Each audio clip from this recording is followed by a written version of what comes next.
Hey, this is Soldier 7 here reporting for Right Wing Federation, and in this video will be about, as I'm sure some of you who know, but just in case for some of you who don't know, it is now the 30th anniversary of the fall of the Berlin Wall, which was a key topic of the Cold War.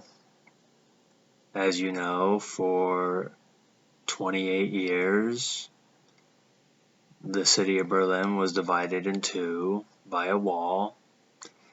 You had communist East Berlin on one side, and then you had the more free West Berlin on the other.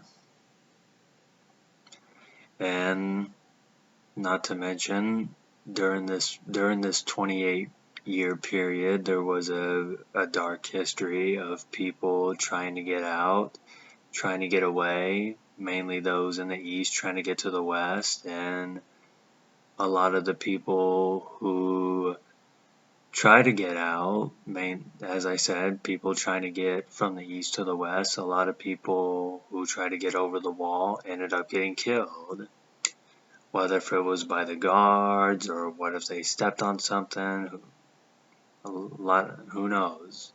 But yeah, a lot of tragedies happened for people who were trying to get out of the East to get to the West, because obviously there were those who did not want to live under communism no more. They wanted to live in a place where there was more freedom, and a lot of them were willing to take the risk of getting killed by going over the wall. Sure, not everybody got over that way, but this topic about the Berlin Wall mainly does show an example of that.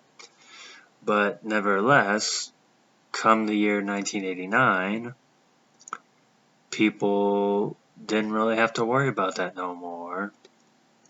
Mainly those in the Eastern Bloc, because not just in East Berlin or East Germany, but even in countries of the Eastern Bloc at that time, were now giving a chance. When the Berlin Wall started to come down in 1989, it gave people a chance in the communist world to get a chance to escape communism and be given a chance to embrace freedom, which many of these people probably never got to experience.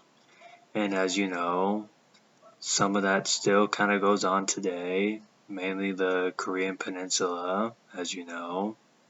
Of course, yes, it may be a little more different, but still, it's very, very similar to the Berlin Wall.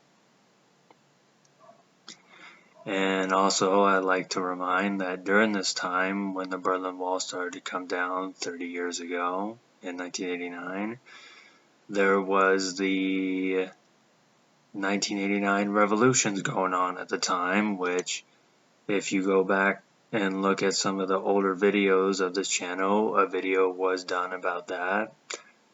And I would say it's probably one of the most proud videos this channel has done, because it was reminding, the video was meant to remind people to remember 1989, because, as you know, not just the fall of the Berlin Wall or the Berlin Wall started to come down, but in 1989 there were anti-communist revolutions all over the Eastern Bloc and even in other places like China and Tiananmen Square. Sure, not everything worked out according to plan, but because, we still got communist countries that are still around today, but nevertheless, it was a turning point in the Cold War where, yeah, the Cold War was coming to an end, and the Eastern Bloc, the communist world, it was a sign that, yeah, they lost. They were losing. And,